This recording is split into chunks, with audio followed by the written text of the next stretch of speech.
उत्कल देश पर एक शक्तिशाली राजा राज करता था। उसकी एक सुंदर, प्रतिभाशाली और बुद्धिमती पुत्री थी ऐश्वर्या।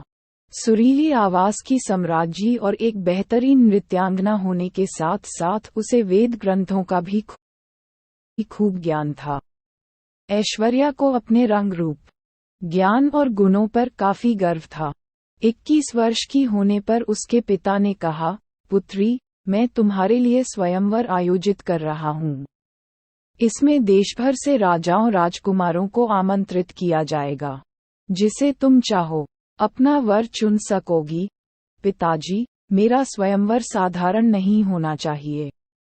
जिसे मैं अपना जीवन साथी चुनूंगी वह एक विशेष व्यक्ति होगा, एक ऐसा युवा जो सर्वोत्तम से भी बढ़कर हो। ऐश्वर्या पिता से बोली। कौन कितना सर्वोत्तम है ये कैसे मालूम पड़ेगा पुत्री? इसके लिए हमें विभिन्न श्रेणियों में प्रतियोगिताएं आयोजित करनी होंगी। सभी प्रतियोगिताएं जीतने वाले को सर्वश्रेष्ठ और उपयुक्त माना जाएगा। तो फिर किस किस तरह की प्रतियोगिताएं होनी चाहिए? तीरंदाजी, गायन, नृत्य कला, शास्त्र ज्ञान और सौंदर्य। ऐश्वर्या बोली। ठीक है ऐश्वर्या, राजा बोला। मैं रतन से कह देता हूँ, वह स्वयंवर की सभी व्यवस्थाएं करनी शुरू कर देगा। रतन राज्य के प्रधानमंत्री का पुत्र था। ऐश्वर्या और रतन दोनों एक साथ पले बड़े थे। किसी को भी मालूम नहीं था कि रतन मन ही मन ऐश्वर्या को चाहता था। वह जानता था कि ऐश्वर्या से विवाह करने की अपनी अभिलाषा को वह कभी व्यक्त नहीं कर सकता था।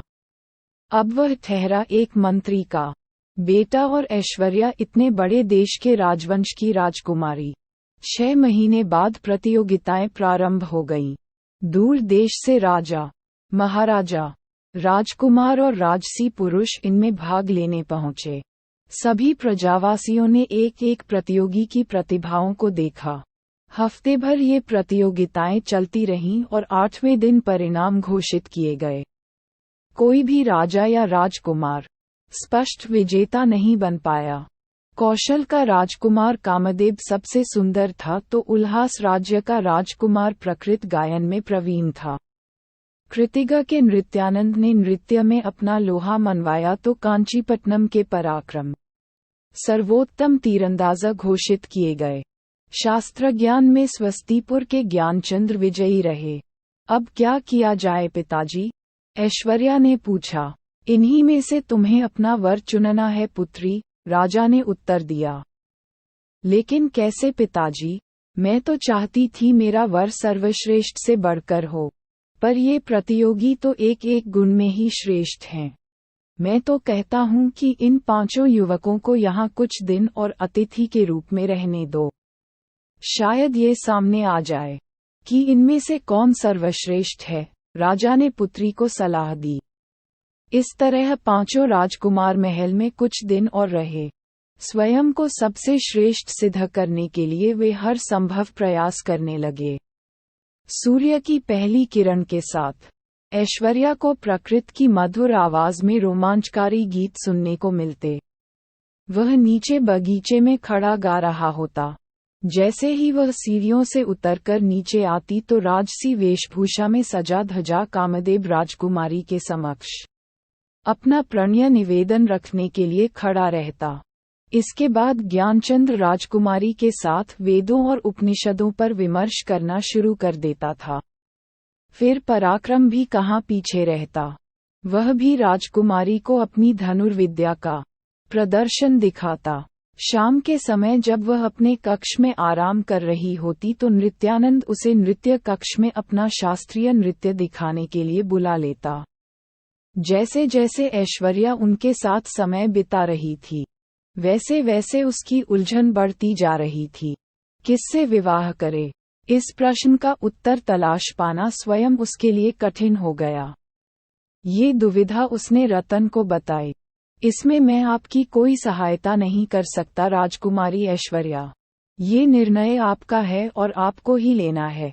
रतन विनम्रतापूर्वक बोला। क्या मतलब है तुम्हारा?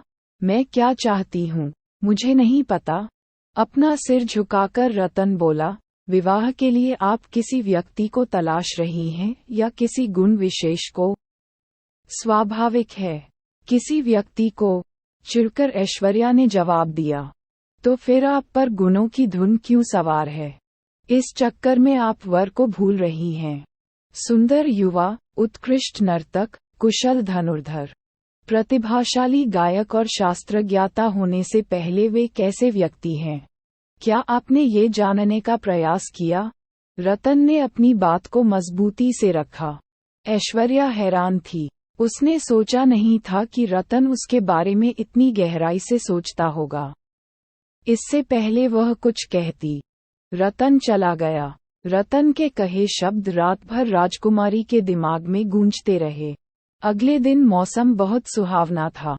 पांचों राजकुमार और राजकुमारी ऐश्वर्या दक्षिण के जंगलों के भ्रमण को निकले। रतन भी उनके साथ था। वह भूल गई कि उसके साथ सुरक्षाकर्मी नहीं है। ऐश्वर्या राजकुमारों से बातें करती चली जा रही थी। इस बीच समय कैसे बीत गया, उन्हें पता ही नहीं चला। तभी रतन रुका और बोला, अब हमें वापस चलना चाहिए। लेकिन क्यों? कामदेव ने पूछा। अंधेरा होने वाला है। हमें समय से राजमहल लौट जाना चाहिए। तुम्हें डर तो नहीं लग रहा रतन? नृत्यानंद ने हंसते हुए कहा, तुम चिंता मत करो, हम हैं न तुम्हारे साथ। पराक्रम बोला। हाँ हाँ, हम हैं न साथ में। ज्ञानचंद्र ने भी अपनी बात जोड़ी। उन्हें अनदेखा करते हुए रतन बोला, ऐश्वर्या, महल से निकले 3 घंटे से अधिक समय हो चुका है। महाराज चिंता कर रहे होंगे। जंगल के इस इलाके में बाघ हैं। हमारे पास शस्त्र भी नहीं है। आओ वापस चलें। रतन के निवेदन को अनसुना करते हुए ऐश्वर्या चलती रही। पांचों राजकुमार तिरस्कारपूर्ण नजरों से रतन को देखते हुए राजकुमारी के संग हो लिए। उन पर ध्यान न देते हुए रतन भी उनके पीछे चलने लगा। अचानक एक जोरदार दहाड़ सुनाई पड़ी। सब रुक गए। कुछ ही कदमों की दूरी पर एक खतरनाक बाघ खड़ा था। ऐसा बाघ ऐश्वर्या ने कभी नहीं देखा था। वह ऐश्वर्या को घूरने लगा और उस पर गुर्राने लगा। इससे पहले कि कोई कुछ करता, रतन राजकुमारी के आगे आकर खड़ा हो गया। बाघ ने रतन पर नजरें गड़ा दीं। रतन बोला, भागो ऐश्वर्या, भागो। बाघ भूखा है। जब तक मैं इसे रोक सकता हूँ, रोकूंगा। आप भागो। हाँ, आओ ऐश्वर्या। सैनिकों को बुला लाते हैं, कामदेव ने कहा। मैं रतन को छोड़कर नहीं जाऊंगी, ऐश्वर्या बोली। अरे, हम छोड़कर थोड़े जा रहे हैं, मदद मांगने ही तो जा रहे हैं। नृत्यानंद के मुंह से बड़ी मुश्किल से बोल निकल पा रहे थे। बाघ हमें कच्चा खा जाएगा। भागो ऐश्वर्या, पराक्रम चिल्लाया। रतन को छोड़कर मैं नहीं जाऊंगी, राजकुमारी बोली। लेकिन हम तो जान बचाएं, ज्ञानचंद्र बोला और सभी भाग लिए। रतन एक फुर्तीला और हृष्ट-पुष्ट युवक था। जैसे ही बाघ रतन की ओर बढ़ा, रतन बाघ की पीठ पर झपट पड़ा। अपनी मजबूत भुजाओं का फंदा बनाकर उसने बाघ की गर्दन को जकड़ लिया। बाघ ने उसे फेंकने के भरसक प्रयास किए, लेकिन रतन डटा रहा। तभी बाघ की जोरदार चीख निकली और वह शांत पड़ गया। ऐश्वर्या ने पलटकर देखा। सुरक्षाकर्मी पहुंच चुके थे। उनके चलाए तीरों से बाघ धराशायी हो गया था। रतन उठ खड़ा हुआ। बाघ ने उसे कई चोटें पहुंचाईं, लेकिन वे गंभीर नहीं थीं। ऐश्वर्या दौड़कर रतन के पास पहुंची और उसका हाल पूछा। सुरक्षाकर्मी बोला, महाराज आप लोगों के लिए चिंतित हो रहे थे और उन्होंने हमें आपको तलाशने के लिए भेज दिया। रास्ते में वे पांचों राजकुमार हमें मिले और उन्होंने हमें बताया कि आपकी जान खतरे में है। तारांकन तारांकन तारांकन। अगले दिन ऐश्वर्या रतन से मिलने पहुंची। कैसे हो तुम रतन? मैं तुम्हें अपना निर्णय बताने आई हूँ। अच्छा, तो किसे चुना आपने? गायक, नर्तक, धनुर्धर, शास्त्रज्ञाता या फिर वह सुंदर युवक? रतन ने उत्सुकता से पूछा। नहीं, इनमें से कोई मेरा पति बनने के योग्य नहीं है। मैंने ऐसे व्यक्ति को चुना है जो अपने से अधिक मेरे जीवन को महत्व देता है। रतन ने सिर उठाकर ऐश्वर्या के चेहरे की ओर घूरकर देखा। क्या आप सच कह रही हैं? राजकुमारी ऐश्वर्या, हाँ, मैंने तुम्हें अपने पति के रूप में चुना है। अब मैं तुम्हारे दिल की बात जानना चाहती हूँ। मुझे अपनी जीवन संगिनी स्वीकार करोगे? ऐश्वर्या, मैंने सदा आपको दिल से चाहा है। मुझे अपने योग्य समझकर आपने मुझे दुनिया का सबसे भाग्यशाली इंसान बना दिया है। 1 माह के पश्चात ऐश्वर्या और रतन का विवाह हुआ। इस भव्य आयोजन में सौंदर्य की प्रतिमा ऐश्वर्या और प्रसन्नचित रतन को देखकर उत्कलवासियों ने वर वधू की खूब वाह